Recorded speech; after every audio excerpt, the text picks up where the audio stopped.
এদেরকে সরকার 1 টাকাও দেয় না। আপনারা বলেন তো, যেই সরকার প্রাইমারির দাম বুঝলো, হাফেজি মাদ্রাসার দাম বুঝলো না, এই সরকার মরে গেলে কোন আলেম তার জানাজা করা যাবে না। জোরে কোন কথা বলা লাগবে ভাই না? কি বুঝতেছেন?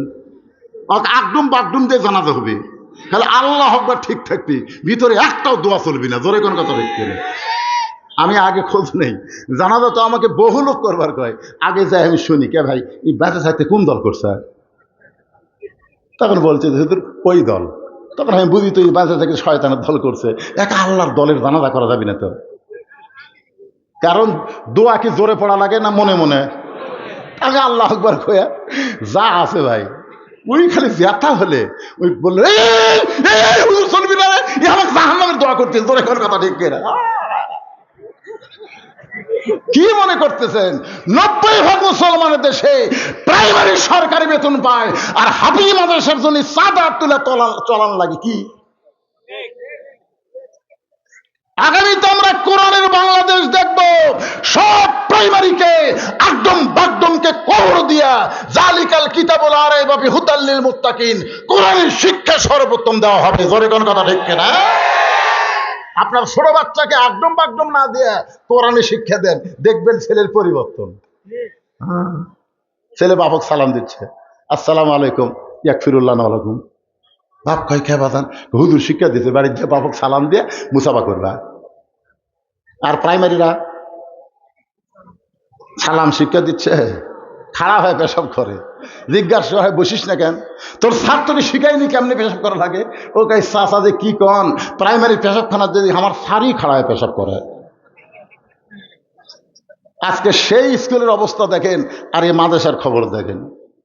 একটু মনোযোগ দিয়ে শুনবেন। সঙ্গে সঙ্গে নবী বললেন আজকে নামাজ দেরিতে হবে, আজকে নামাজ দেরিতে হবে। ওই দুর্বল সাহাবীর কথা শুনে নবী বললেন আকামত হয়ে গেছে, তারপরেও নামাজ দেরিতে হবে।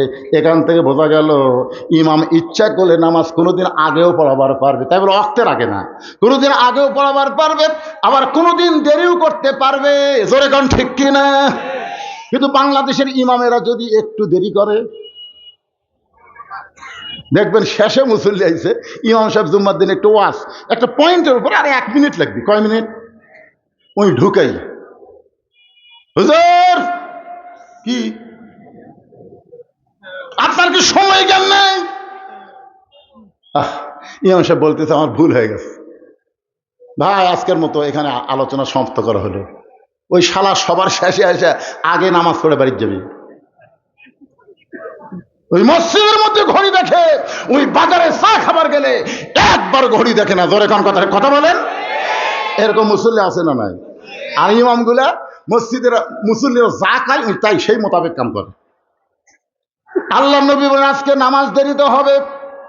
এই বলে নবী মেহরাব থেকে ওই দুর্বল সাহাবীর দিকে যখন পা বাড়াইছে, মেহরাব থেকে নবী ওই দুর্বল সাহাবী, মসজিদ নবী বিশাল মসজিদ, ওই মেহরাব থেকে দুর্বল সাহাবীর দিকে নবী যখন যাবার চায়, এমন সময় আইন মন্ত্রী ওমর আল্লাহ নবীর সামনে দাঁড়ায় বলতেছে ইয়া রাসূলুল্লাহ, হুজুর আপনার জুতার পরশে আল্লাহর আরশ ধন্য হয়ে গেছে, সেই নবী দুর্বলের কাছে কেন যাচ্ছেন? বরং আপনি হুকুম করেন অক্সিয়াং দোলা করে ধরে এনে আপনার সামনে হাজির করতেছি। আপনার কি বুঝতে পারছেন আমি কি কইলাম? যে হুজুর আপনার জুতার পরশে আল্লাহর আরশ ধন্য হয়ে গেছে, আপনি কেন যাবেন? আপনি কেন হুকুম দেন ওকে এরকম শান করে নিয়ে এসে আপনার সামনে বসাচ্ছি? আল্লাহ রাসূল বললেন ওমর মুখ সামলে কথা বলো, মুখ সামলে কথা বলো, আমি নেতা যা করব সেটাই তোমাকে মানা লাগবে। আল্লাহ কোরআনে বলেছেন আমার নবী যেটা করবে মা আতাকুমুর রাসূলু ফাখুযুহু ওয়া মা নাহাকুম আনহু ফান্তাহু। আমি নবী যাবার চাচ্ছি, আর তুমি কেন তাকে আমার কাছে আনবার বলতে চাচ্ছ? তোমার 2 চোখ দিয়ে দুর্বল দেখতেছো, ইয়ানজুরু বি নূরিল্লাহ, নূরের চোখ দিয়ে একবার দেখো তো ওখানে কে বসে আছে। সুবহানাল্লাহ। 2 চোখ দিয়ে দেখতেছে দুর্বল বসে আছে, একবার 2 চোখ বন্ধ করে অন্তর চক্ষুতে তাকে দেখো তো এই মালটাকে। সুবহানাল্লাহ। আজকে আপনার 2 চোখ দিয়ে দেখতেছেন এমপির বাড়ি পুড়িয়ে দিল, এমপির হরিণ খাইল, খেরে পাগলা, দুনিয়ার বাড়ি পুড়িয়া দিছে, মরার পরে ওর উপর কি হবি একবার চিন্তা করো, একবার চিন্তা করো। বাংলাদেশের একটা আওয়ামী লীগ মরলে একটা লোক ইন্নালিল্লাহ কয় না, সব লোক আলহামদুলিল্লাহ কয়। জোরে কোন কথা ঠিক কিনা? আপনার বলেন তো, কোনো মানুষ মরে গেলে জনগণ যদি আলহামদুলিল্লাহ কয়, এটা কি কষ্টে কয় না খুশি হয়ে কয়? তোরা এমন কি অকাম করলি যে মরে গেলে মানুষ ইন্নালিল্লাহ না কয়, আলহামদুলিল্লাহ কয়? অন্তরের চক্ষু দিয়ে তাকায় দেখেন, দুনিয়ার বাড়ি যখন পুড়ে দিছে, মরার পরে কবরের খবর কি হবে একটাবার মুসলমানের চিন্তা করার দরকার আছে না? কিন্তু যেদিন ডাক পড়িবে কবর মাঝে যাইতে, জোগাড় কিছু করছো বন্ধু তার মাঝে বিছাইতে। সব এ মুরব্বী যায়, দেখ মুরব্বী দেখুন, দেখুন কবরের কথা হচ্ছে এবারে। আহ, ডানে কবর বামে কবর, সবাই বলেন ডানে কবর বামে কবর, নিচে কবর আছে যে, উপর দিকে চাইয়া দেখো বাঁশের ছাউনি দিছে কে। রাসূল বলে ওমর, দুই চোখ না দেখে চোখ বন্ধ করে দেখো। চোখ বন্ধ করে কি দেখবেন? চোখ বন্ধ করলে তো আমরা দেখতে পারবাই না। হুজুর এটা আমার বাসা, 2.5 কোটি টাকা খরচ করে তৈরি করছি, হুজুর দোয়া করেন। আমি বললাম ভাইজান এটা বাড়ি? না হুজুর এটা আমার বাসা। চোখ খুলে দেখতেছে বাসা। যদি বলেন চোখ বন্ধ করো, একটাবার চোখ বন্ধ করো। ও যখন চোখ বন্ধ করছে আর কানের কাছে আমি বলতেছি, এ দুনিয়ার বাড়ি ঘর একদিন হইয়া যাবে পর, যাইতে হবে অন্ধকার কবর। দেখি চোখের পশমের তলতে পানি আসছে, দেখে কান্দিস কে? না হুজুর এটা আমার বাসা লয়।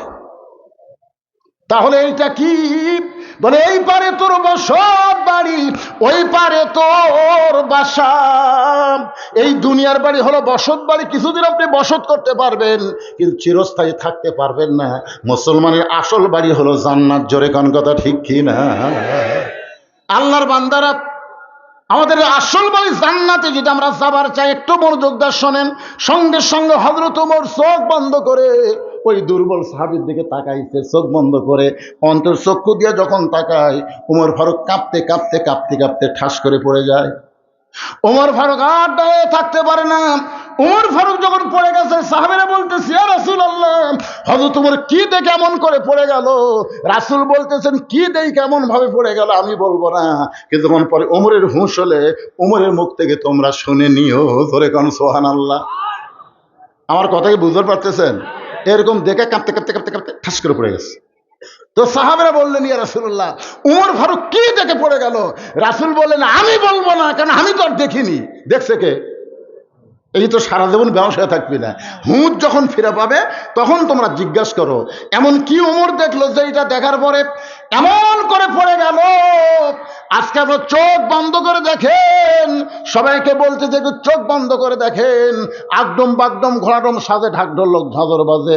এই মিথ্যা শিক্ষার জন্য সরকার হাজার হাজার কোটি টাকা বাজেট করে, আর এই কোরআনের হাফেজ মাদ্রাসার জন্য সরকারের বাজেটে 1 টাকাও নেই। কারণ কি?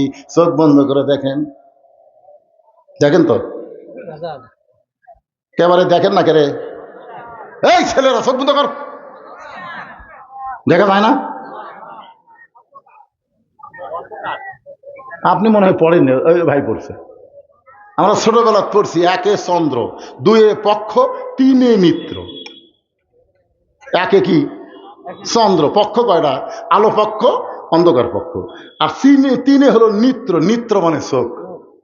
তাহলে আপনার 2 চোখ বন্ধ করে দিলি দেখতে পাচ্ছেন না, তার মানে কি?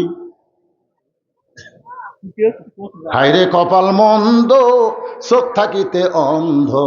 গান শোনেন আপনারা? হাইরে কপাল মন্দ চোখ থাকিতে অন্ধ। আমি একটা গান গাবো, কি মন খারাপ করতেছেন?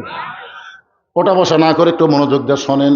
কানার ভাগ্যে ধন মিলে না, কানার ভাগ্যে ধন মিলে না, সামনে পড়ে আছে সোনা, সামনে পড়ে আছে সোনা, কানা দেখতে পায় না, মাটি মনে করে ফাইলা দেয়, হাতে তুলে নেয় না, কানার ভাগ্যে ধন মিলে না। সামনে পড়ে আছে কি? সোনা। সামনে পড়ে কি? এই যে দুবলাগাড়ি হাফেজি মাদ্রাসা, এটা কি? আরো জোরে বলে এটা কি? আর প্রাইমারি কি? মাটি রে মাটি, সামনে পড়ে আছে সোনা, কানা হাতে তুলে নেয় না, মাটি মনে করে ফাইলা দেয়, কানার ভাগ্যে ধন মিলে না। তা আপনারা আজকে এখানকার আপনাদের ছেলেগুলোকে সব প্রাইমারি দিলেন, এ হাফিজে মাদ্রাসা দিলেন না, আপনারা কি চোখ আছে না?